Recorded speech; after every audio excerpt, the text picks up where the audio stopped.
Namaste, I'm Mike Rosenkrantz, and welcome to our weekly TV show, Inspirations. Today we'll be interviewing a number of people from Women for Human Rights, an organization that works throughout Nepal and is hoping to create a society in which there is no longer any discrimination. There's a real focus from Women for Human Rights on single women. We'll be having a few different field visits. We'll be going to the main office of Women for Human Rights, which is located in Balatar. There we'll find a jahari, where more than 300 meals a day are served. There is also a shop selling clothes for both adults and children, and handicrafts, which are made by the single women of Women for Human Rights. Finally, we'll take you to Dulakil, Namabuddha, where there is another jahari for single women, and we'll meet some of the beneficiaries of Women for Human Rights. And now, we'll go to our correspondent in the field, Ana Sepulveda. Namaste, I'm Ana Sepulveda, a Spanish journalist volunteering at Inspirations television program. And now we are in Chari Production Outlet, where every product is made by a single woman. Like these beautiful bags, or even these dresses for kids. Beautiful, isn't it? We can find as well products from the districts, like full bag products or Prolpa products, even Lalipool products.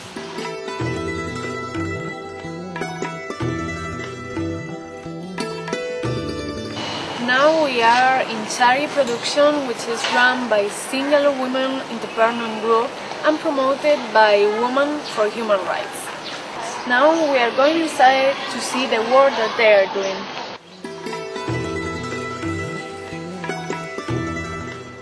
They also have these big bedrooms just in case of an emergency with a single woman, or maybe when they are doing trainings or workshops, they stay here in these beds and spend a few days. What happened after your husband passed away? मेरो श्रीमान चाहिँ 10 वर्ष अगाडि कुवेतमा मृत्यु भयो। उहाँ चाहिँ वैदेशिक रोजगारको सिलसिलामा बाहिर जानुभएको थियो। त्यो बेलामा चाहिँ मेरो छोरा 22 दिनको थियो। म सुत्केरी अवस्थामै थिएँ। अनि त्यसपछि अब धेरै गाह्रो भयो उहाँको लास यहाँसम्म ल्याउनलाई। हामीले आफ्नो नेपाली कल्चरमा अब काजक्रियाहरू गर्ने। अनि मलाई डब्ल्युएचआर चाहिँ छ, यस्तो संस्थाहरू छ, एउटा महिलाको बारेमा काम गर्छ भन्ने थाहा पनि थिएन। म 6 महिनासम्म घरमै बसेँ, काला नै के गर्ने केही थाहा भएन। म चाहिँ एउटा 6 महिनासम्म एउटा रोएर कोठाभित्र बन्द कोठाभित्र बस्ने मात्रै थियो।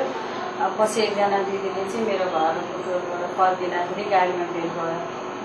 त्यो बेला त गुन्ड धेरै अब अनि मेरो केटअपहरू देखेर उहाँले सोध्नुभयो, तपाईँ आदि पुलिसको परिवार हो कि के हो भन्दाखेरि मेरो यस्तो यस्तो भएको दिदी भनेपछि उहाँले डब्ल्युएचआर छ यसरी एउटा महिलाको उसमा काम गर्ने संस्था थाहा छैन भनेपछि अनि म खोज्दै खोज्दै आएँ र यो संस्थामा आगत भएको छ। I heard you are doing a lot of trainings and workshops. Can you explain us how are you doing that? अब कति ट्रेनिङहरू चाहिँ मैले यहाँबाट सिकेँ। अनि सिकेपछि जहाँ गएर जसको कुरा सुने पनि एउटा एकल महिलाहरूलाई चाहिँ एउटा शिक्षा एउटा ठाउँमा चाहिँ एउटा आर्थिक बाटो उनीहरू डिपेन्डेन्ट आफ्नो छोराछोरी पाल्न र आफू बाँच्नलाई एउटा आर्थिक नै आवश्यक छ। अनि आर्थिक बाटोलाई चाहिँ उहाँहरूलाई चाहिँ आफै एउटा इन्करेज कसरी गराउने, कसरी एउटा सक्षम बनाउने भन्दाखेरि अनि हाम्रो चाहिँ अब यो फुड प्रोसेसिङको नै कामहरू उहाँहरूले सिकाएर अब कतिजनाले चाहिँ किचनको कामहरू सिकेर गएर आफ्नो आफ्नो ठाउँमा जिल्लामा क्यान्टिनहरू खोल्नु भएको छ। अनि कतिजनाले अब क्यान्डल मेकिङ अनि अचार बनाउने, साबुन बनाउने, अगरबत्ती बनाउने एउटा घरमा बसेर पनि गर्न सक्ने आफ्नो बच्चालाई हेरेर। अनि थुप्रै दिदीबहिनीहरूले जिल्ला जिल्लामा चाहिँ यो कामहरू सिकेर गरिरहनु भएको छ। म चाहिँ अनि यो छारीको क्यान्टिनले गर्नु भएर उहाँहरूलाई अब क्यान्टिनको अनि यहीँको हाम्रो दिदीबहिनीहरू पनि हामी 25 जना महिलाहरू यहाँ आबद्ध हुनुहुन्छ। उहाँहरूलाई चाहिँ हाम्रो डेली 300 देखि 400 जनाको लन्च बक्स हाम्रो काठमाडौँ एरिया रिङरोडभित्र सप्लाई हुन्छ। हाम्रो यो विभिन्न एम्बेसीहरूमा, ब्याङ्कहरूमा, हस्पिटलहरूमा खानाको ठुल्ठुलो हाम्रो मन्त्रालय, प्रधानमन्त्री कार्यालयदेखि सबै प्रोग्रामहरूमा हाम्रो दिदीबहिनीहरूले नै यहाँको प्याकेजहरू बनाएर उहाँ चाहिँ प्रोभाइड गर्नुहुन्छ।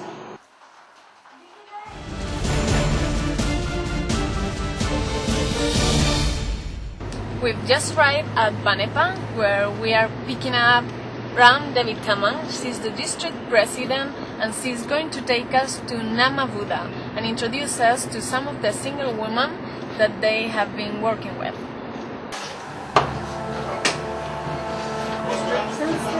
Namaste.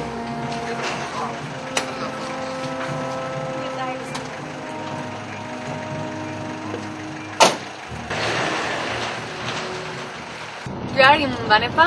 We just picked up Ram Devi Tamang, and we are going to Namavuda now.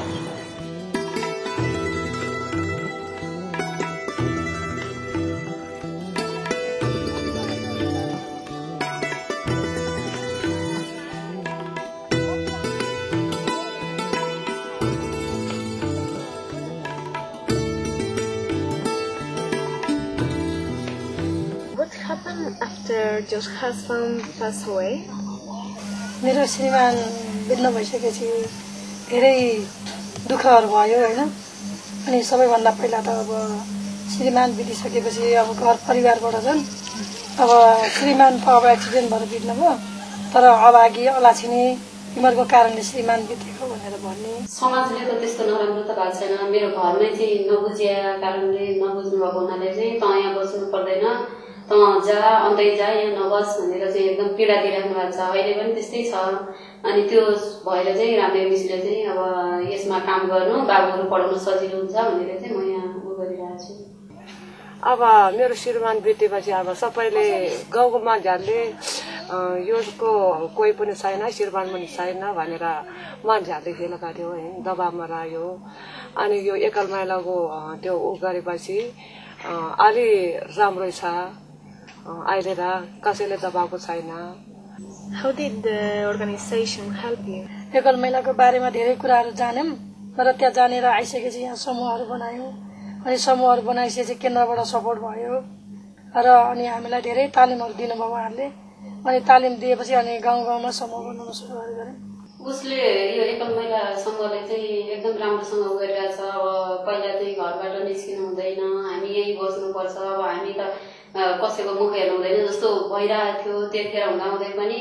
अनि जब हरिदेवीहरूले चाहिँ एउटा समूह बनाउने भनेर उहाँले नाम लेखेपछि यहाँ जीविसको सरले पनि भन्नुहुन्थ्यो कि एकचोटि जानुभएको थियो, उहाँ गएपछि मलाई बोल्न पनि अगाडि यसरी बोल्नुहुन्छ जस्तो लाग्दैन थियो त्यतिखेरको उसमा पीडामा।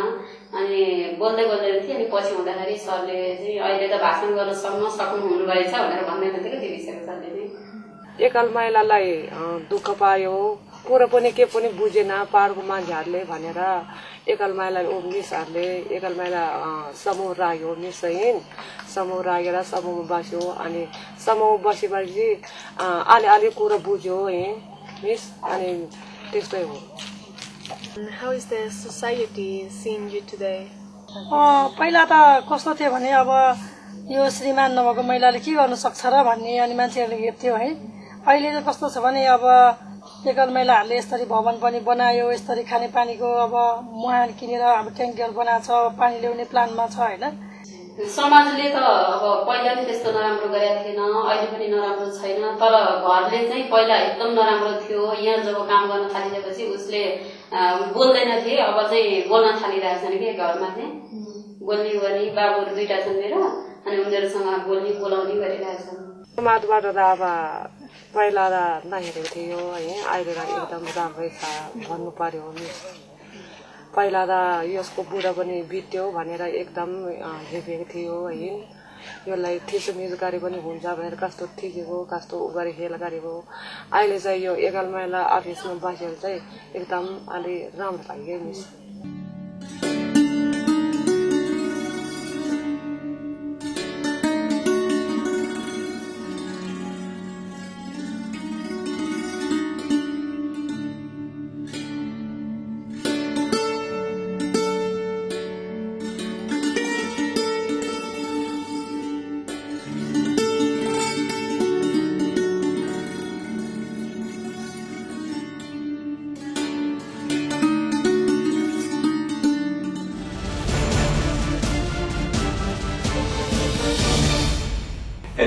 our very special guest, Lily Tapa, the founder of Women for Human Rights, which is an organization for single women.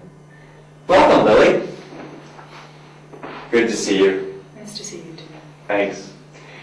So tell us, let's start off our conversation by you telling us just a little bit about your background. I'm a single mother of 3 children, and I have 2 daughters-in-laws as well. By profession, I'm a teacher in the university. And so you have 3 boys, and you pretty much raised them on your own, is that right? Of course. Actually, when my husband died, they were very small. I was also too young at that time. I was just 29 when my husband died. He was a medical doctor in Nepal Army. He died in Gulf War in Iraq while he's been serving as a peacekeeping mission. The boys were very small at that time.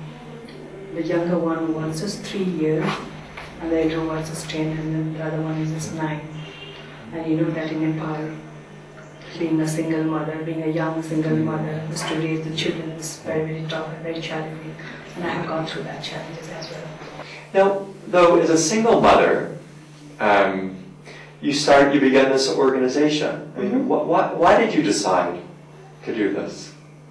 Actually, you know, I was grown up in a middle-class family, you know, in Kathmandu, and I was well-educated, financially sound from the middle-class background. But, you know, when my husband died, I was just very young, and even I haven't gone out from my house as well at that time, you know, when my husband was alive, because I was totally dependent on my husband at that time. But when my husband died, you know, I have felt a lot of discrimination from my house as well, from my relatives, from my neighbors, from my community as well. And this has made me to think about the issues of the widows from the very beginning. And what year was that? When did you start the organization? You know, when my husband died in 91, and then for 2 years I didn't do any organizing things. You know, it was 2 years I've been running a kind of open platform for widows, you know, because I was teaching in a school, and on Sunday and Saturday holiday, I've been inviting all the widows nearby my school and doing nothing, you know, we're just crying and hugging each other, just sharing our experiences, sharing our griefs and sorrows with each other. That's what we did for 2 years. But I must tell you, you know, by the time somebody heard about our, you know, running the platform for the widows, and there was actually 2 people in my life who motivated, who supported me to do this work, you know, at the very beginning. The one is my brother, who supported me to set up the organization at the very beginning time when I was totally unaware of running an organization. And the secondly, there was one lady, you know, who is the founder of Sankalpa as well, Rita Thapa, who heard my story, who heard that I've been running the platform for the widows. And she, you know, not only motivated me, she guided me how to run the organization, how to set up. You know, she's been guiding me from the very beginning till date as well. So these 2 people are the source of the inspiration in my life. She's been quite a mentor to you, as well as your brother. So tell us a little bit more about the organization. I noticed, you know, I was looking at your website, and you don't refer to the women as widows. I mean, you talk about single women. I mean, how does that all fit in with your vision, mission, you know, some of the pillars of the organization? You know, we started using that terminology, single woman, because when we started meeting with the widows at that time, you know, nobody wanted to identify themselves as a widow in Nepal, you know. The word, you know, the vidwa, has been attached so much of humiliation and agony, you know. That's why we're trying to change our identity as well, being a widow in Nepali. So what to tell? We don't know anything. So all of a sudden somebody suggested, why not we, you know, say ourselves as a single women? We are the single mothers. We have to raise our children by single-handedly. So from that day we started, you know, single women for the widows in Nepali only, but in English we use that widows. You know, that it's you know, like what I felt, you know, like now in this stage, I can proudly identify myself as a widow in Nepali as well, because I'm too much, you know, empowered, like, you know.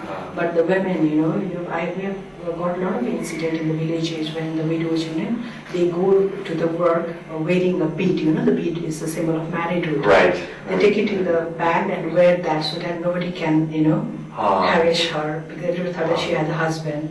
So, you know, when they go back to the home, they take out the beads and keep it in the bag. And that was the situation, you know. That's why we don't want to identify ourselves as a widow. And what have been some of the activities of your organization? And are you doing any kind of livelihoods or health kinds of things? Actually, we work on 3 levels, Mike.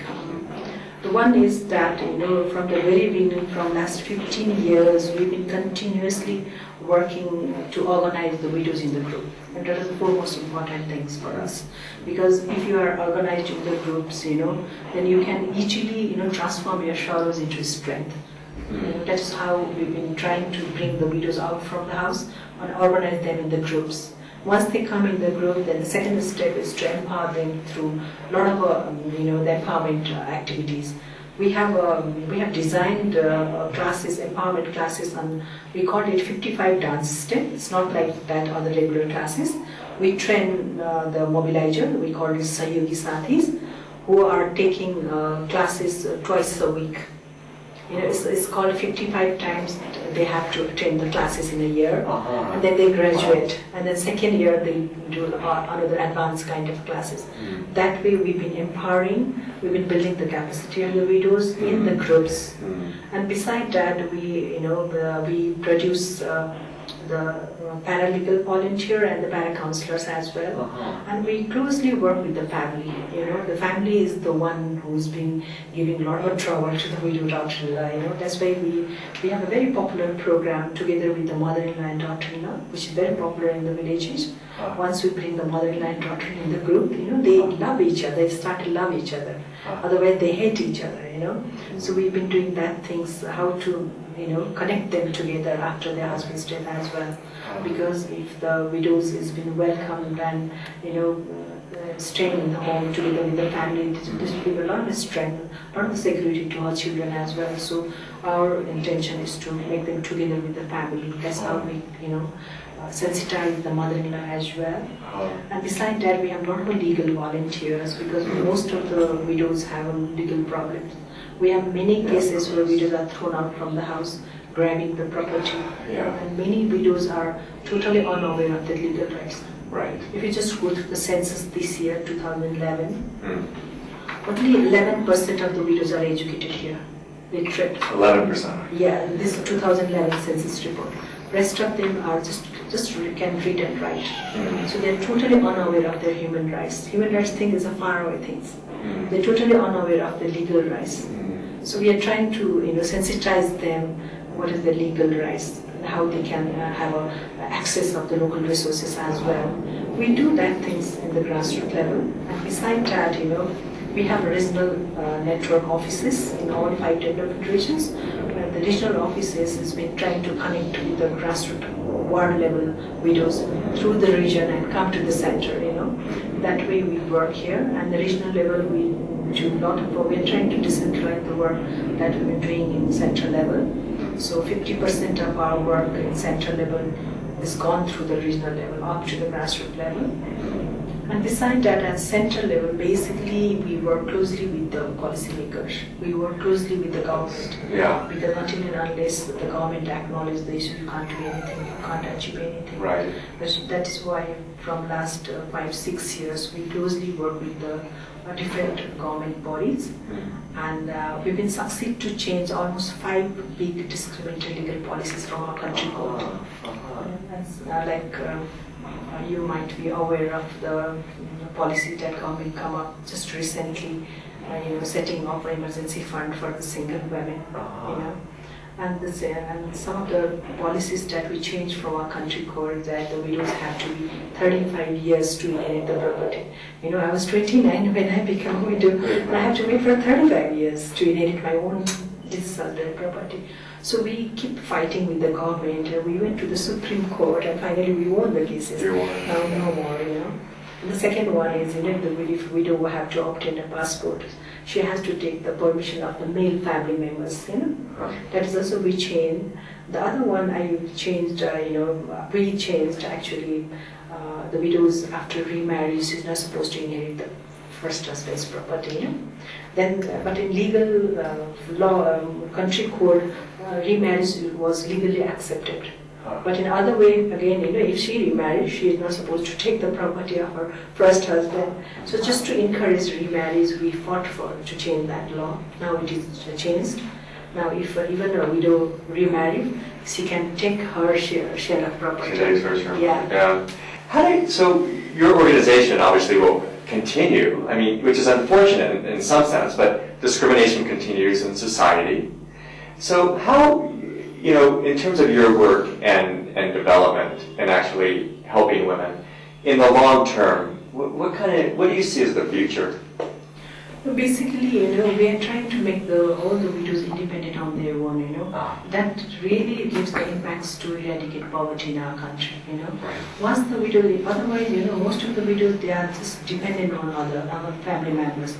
That increases the poverty as well, Well, if the mother is dependent on the family member, then what about the children who has been raised up from the dependent mother? It gives the impact up to the children as well.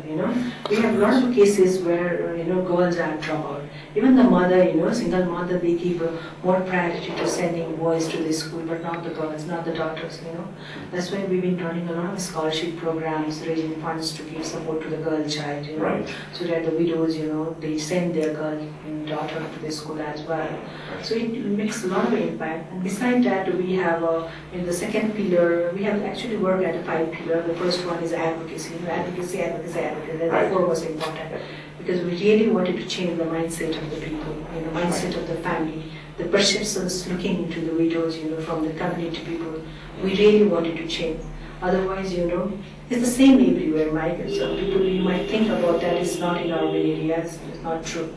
Yeah. People, even the widows from the urban or rich class and caste, doesn't matter.